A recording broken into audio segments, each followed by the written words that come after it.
we're at the end of the school year. Graduations have started. They're going to be going this weekend. Breathing a sigh of relief. Where are you at? Actually, we're excited. The relief is students are back in person. And I think just seeing last night's graduation with Southside at the Coliseum, it was so refreshing. And I observed students walking across the stage, and I know that everyone in the Coliseum was breathing a sigh of relief. We've come to hopefully where normalcy is going to be returning. And so proud of the graduates because, wow, what tremendous obstacles they've had to navigate. So. And we'll talk more about your goals and things, Superintendent. Sure. But obviously, the pandemic was what kind of marked your first year here. Yeah.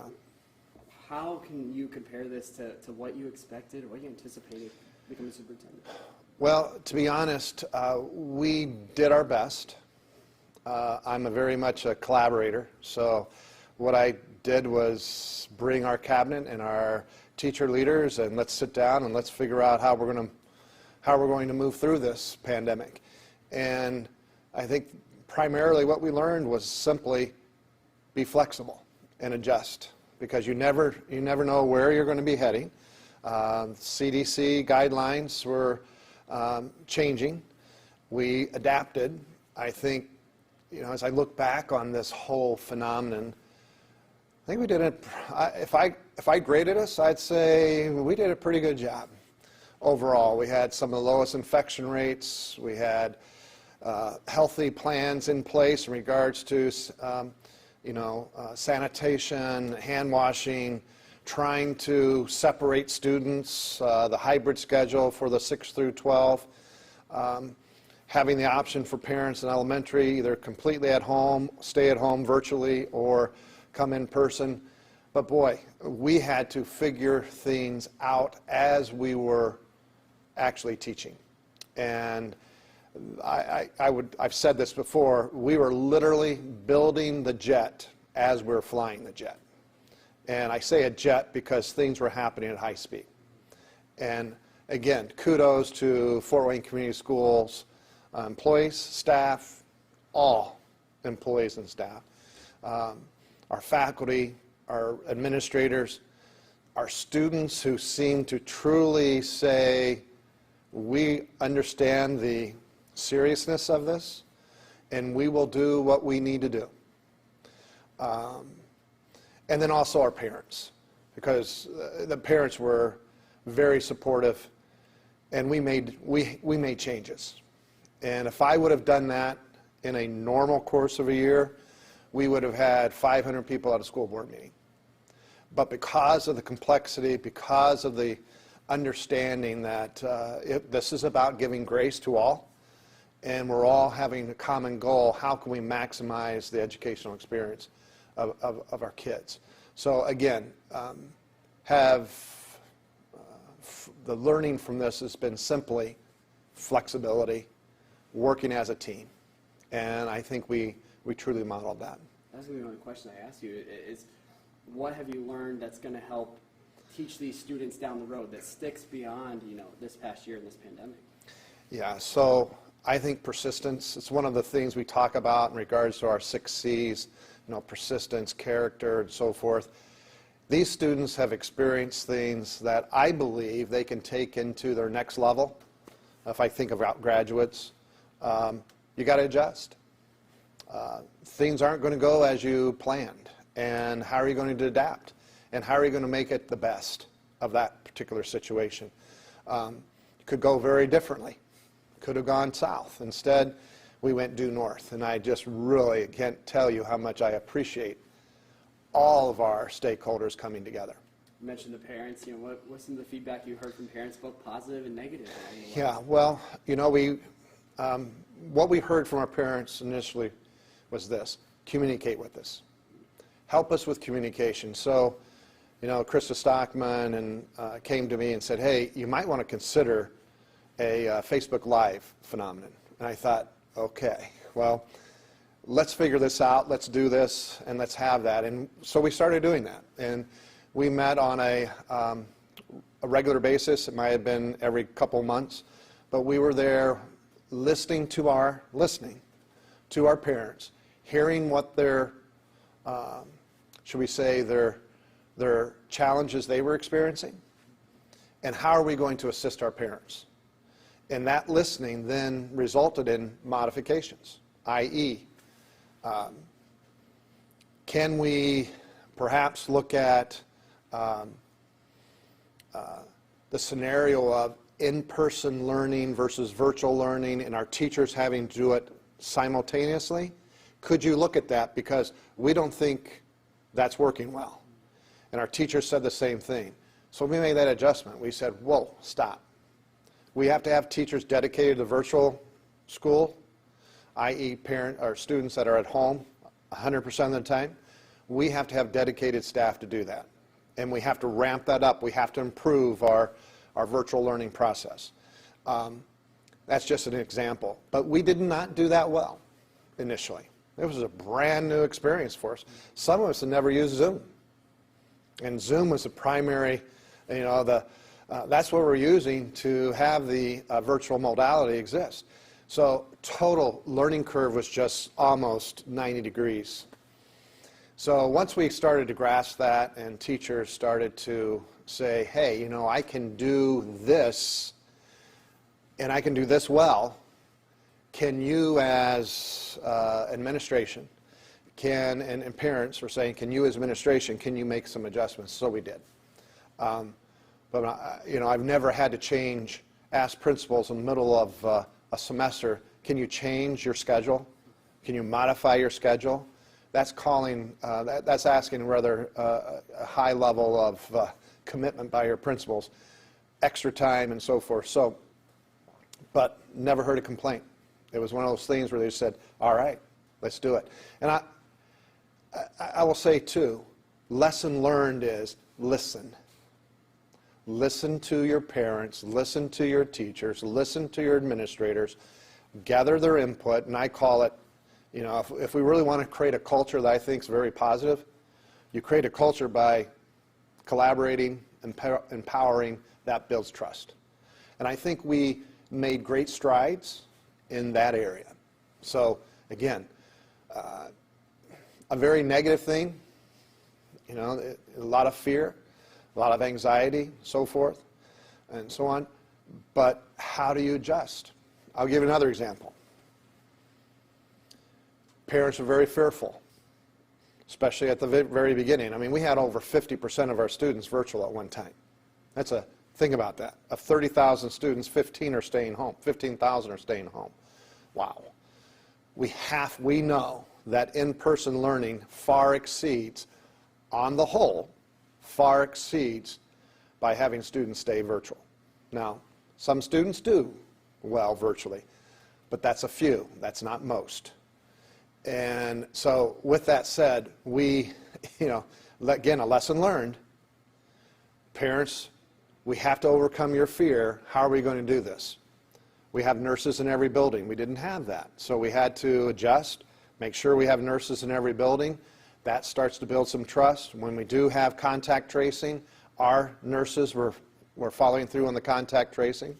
And again, I give so much credit for our nurses because they were working triple time, following through on these contact tracing situations. And again, how do we reduce the number of students impacted?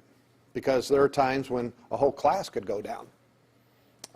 Times when we thought, holy cow, what are we going to do about this building? And we never truly had to go to that level. There were times because of transportation where we just had to say, we don't have enough drivers. So we're going to go totally virtual. But just think of all those variations that were happening. And everyone did it really with a smile. It was, okay, let's get to this work. So, it's one of those things that you just say, it was one unbelievable year, but the amount of goodwill that was generated, I don't think we could have generated any other way. And that's, what a time to ask for that grace and that patience for everyone to work out.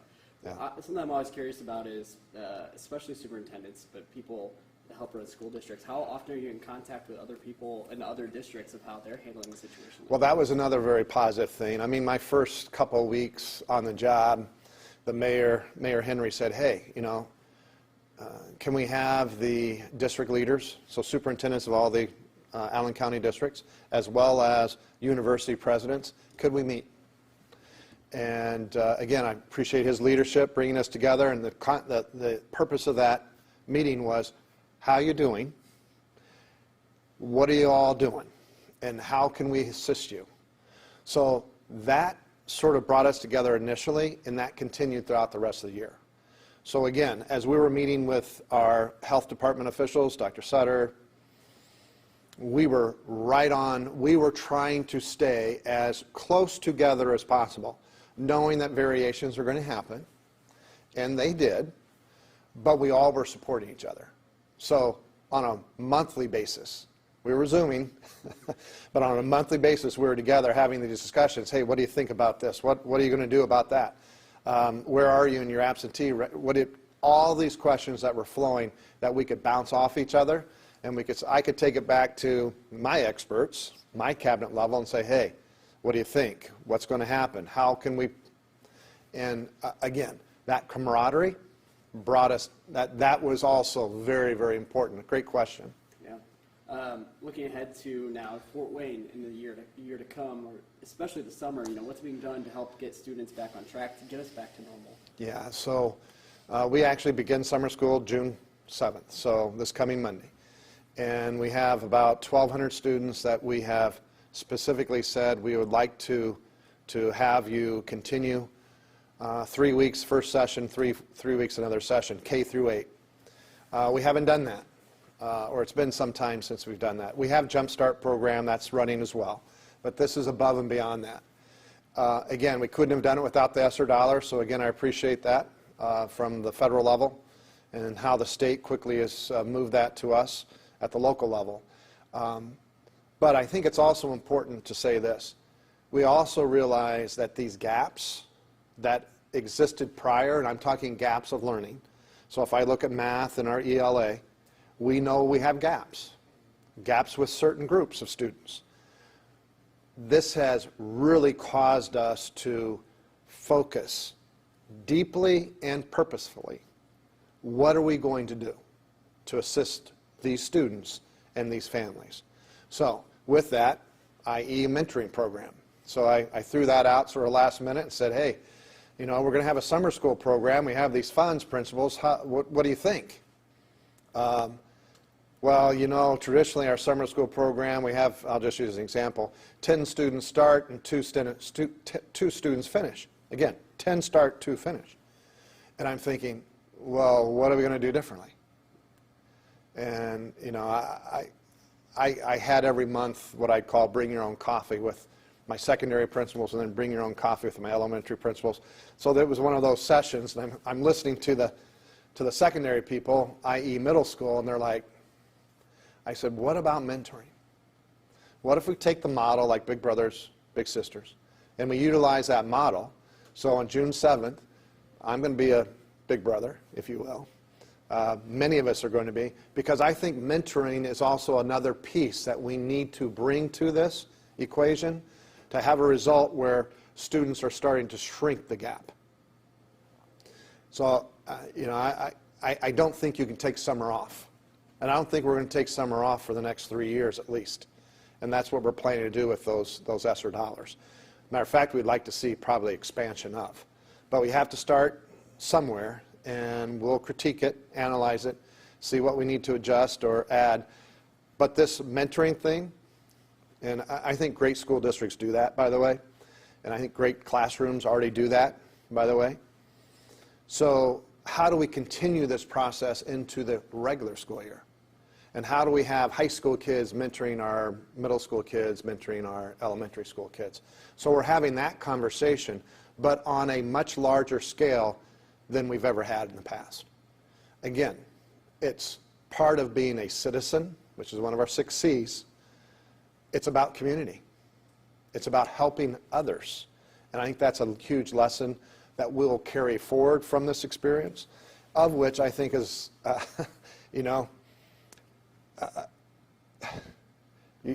we get so involved in what's going on, so busy, we forget about, helping others. And that's what this is about. You talk about the years to come and having some of these programs last for a couple of years. Do you see the fall semester being, all right, everything's back to normal, or you see, maybe there's going to be some effects for this for a couple of years to come? Well, I think we're going to have effects, no matter if say it's as normal as it's been, i.e. no masks, that sort of thing. And of course, that's another discussion, but that's a political discussion in my opinion. We'll follow CDC guidelines and we'll do what the local health department tells us to do. But again, I would love to have it back to normal. But we just we had a presentation yesterday with Dr. Desatel. She's a leading specialist in social emotional learning, neuroscience, and so forth. We know that we're going to have students that have and continue to have trauma. Trauma impacts learning. Trauma results because of what's been happening in this world of the pandemic. We have to have processes, systems in place to help our students with trauma. And quite frankly, also our staff. So what are we doing about that? Well, we're hiring additional therapists, so we'll have therapeutic counselors. And I don't see that going away. But we have to address those things because we know the science is very clear on this. If a student is at their STEM level of thinking, they can't process learning. So how do we move from STEM to prefrontal? How do we move our students to where they can actually self-regulate, focus, and move forward in their learning? That's an issue that I don't care if you say things are normal, they aren't normal. Yeah, what it looks like may be something different than what it actually Exactly. feels like. Exactly. Good point. As far as the staff, teachers, faculty, how's everybody doing? We just had a conversation about the stipend for teachers. Yeah. What have things been like for staff? Well, I think staff, as I've told them, you need to take a breath and you need to regain your energy levels, charge those batteries, that sort of thing. But at the same time, we have summer school. That was one of our concerns. Are we going to have staff? And we had as many staff as we possibly needed. So, high school is 9 through 12, and they have credits, and therefore they're in credit recovery. Those classrooms, we went to every building. We didn't say there's going to be one location or two locations. We placed summer school in every building purposely. We wanted those teachers who are familiar with those students to work with those students on a daily basis this summer. And I'm really pleased that they came forward in those areas and said, yes, we'll teach. However, I am, although we showed our appreciation through a stipend for the, I will say again, double time, triple time for those professionals as well, it is a token of appreciation. They went above and beyond. When they had to cover classes, because guess what, when we have teachers who are quarantined, they're not ill, but they're quarantined, just think, that almost sent us into closure as well, not enough subs. They would work with each other, they'd cover classes, they would do whatever they needed to do. So again, they need a break. I'm so thankful, though, that there are some that are saying, hey, I can do this also during the summer. I'm hoping they do take some time then at the end of July and before the August startup. But we have many things that are going, that are training, professional learning for our teachers, that summer is the time to do this. But we're also trying to be aware, flexibility. Do we need to have that teacher in this building, or could the teacher zoom in for that PL? I think that's again, that's just, the key word is flexibility, but think of all the permutations of what flexibility means. Do we have to have the teacher report? Do they have to finish it during this time period, or can they finish it within a whatever time period, 72-hour time period? So we're thinking along those lines. Again, understanding the demands on our teachers and our staff, and being as accommodating as possible and flexible as possible. Again, I'll just say, amazing what our teachers are doing. I was just on a Zoom. There are about 40 faculty members on that Zoom talking about our multi-tiered support services systems that we have and what we're working on. Again, what are we driving? How do we help students who have not learned? And I love the conversation. I love the collaboration. And we're saying, folks, you drive this. Teachers, you're experts. You drive this. We'll organize it and hopefully find resources to further support it. But let's start making major headway in that gap closure. I'm sure this past year is really shaking things up to doing something different, try to find new ideas to help these kids out. Yeah. Aside from the pandemic, let's talk about you in this role. Announced just over a year ago. A lot of eyes. Right. This is a big school district. Yep. You know, coming into this role, what were some of your goals aside from the pandemic of things you wanted to get done? Yeah. Well, part of my background and my former districts I've been part of, it's a whole college and career phenomenon. I truly believe if students have an idea of what they want to do after high school, then they can get there. Matter of fact, it will drive their engagement and levels of engagement, drive their ability to adjust and move through internships and so forth. And I think that's very, very beneficial for the greater community. So there is a goal, which, how do I start a consortium with business leaders, community leaders? That was a primary goal, and I'll say that has been phenomenal. So not only did we go to a consortium, which I call a human capital consortium, we have now moved to what we call 6 pipelines. And those pipelines are based on high needs in the greater Northeast Indiana area.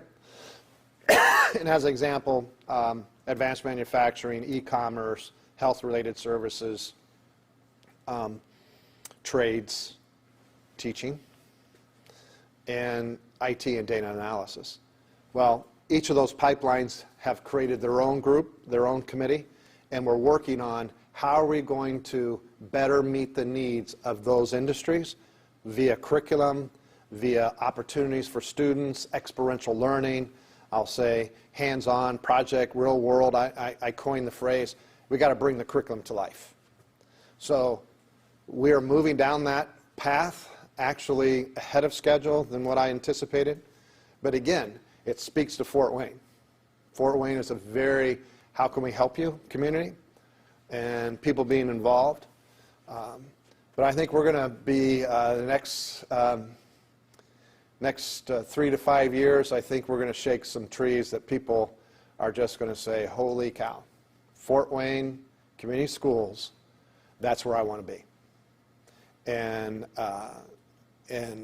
by the way, businesses and organizations that want to invest and set up business in Fort Wayne, you want to come here because we have a human capital pipeline. So it's all about the whole economic phenomenon, and we do it under the lens of equity in FWCS. My belief is simply this: until our families have economic independence, our families are able to make a livable wage, we'll never have true equity. So let's get to this. So businesses, human capital, tap in, mold, assist. School systems can't do this in isolation. They do this in partnership. And I think that's been a huge piece. So that was one of them. And I'll say all of our 8th graders through 12th graders, over 90%, actually engaged in meaningful future planning. That's one of the things we coined in another building or district I've been in. So I'll say I'm very, very proud that we met that goal. And I've already talked to you about the consortium piece. And the whole virtual learning. Did we improve? I think we improved, but there are so many factors of beyond the control of our teachers, i.e., I know we had students who said, I can't engage. Well, why can't you engage? Well, first of all, although we went to homes, we We sent messages, we continuously contact, all different ways. No response. My gut feeling says those students were working. And they're working because they're trying to help mom and dad pay rent and have food on the table. It definitely impacted FWCS students, I think, in a substantial way. And we'll be rebounding that for several years to come. Maybe that answers my next question, but I was going to ask you, what the biggest thing is that you've learned that maybe you weren't anticipating. Yeah, I did not anticipate the lack of engagement. I thought students would be engaged. You know, we've done all this, got this ready to go, and all of a sudden, where are they? And again, we heard that yesterday from the Dr. Desitel, who, by the way, lives down in Indianapolis and works through Butler University, and she was saying the same thing. As I talked to my colleagues across the country, same thing. So when you hear ESSER dollars, are they needed? How are you going to? They are needed because we have to figure out how to bring those students who have been absent back into the fold and move them quickly. Quickly, and quickly means you're not going to do it in a year, you're not going to do it in 2 years, probably you're not going to do it in 3 years, but you need to start making gains, which means you have to be rapid in their advancement. So, great. Should we say it's a challenge and an opportunity? It depends on what you make of it. That's right. Kind of wrap things up. Sure. You came back over here. This is home. Yeah. Graduated from Northside. You Yeah. came back over from Illinois. What's this past year been like being a part of this community again? Well, it was very welcoming. It's from having a couple other superintendencies. I can say coming back to a community that you do know, it seemed very much like a seamless transition. So I just felt very much at home. And I can tell you that the community leaders that came forward, whether it be my own colleagues, fellow superintendents, support staff, i.e., but also the business community and other other organizations that said, hey, how can we help? How can we help FWCS? That, to me, was unexpected. I didn't see that happening, but boy, am I so appreciative, because I think we're going to do some amazing things. And maybe next time we talk, we can speak about some of that. Good deal. I appreciate your time. You're welcome. For Dr. Pleasure meeting you. Dr. Mark Daniel at Florida Community Schools Grial Center, Chris Darby for Wayne.com.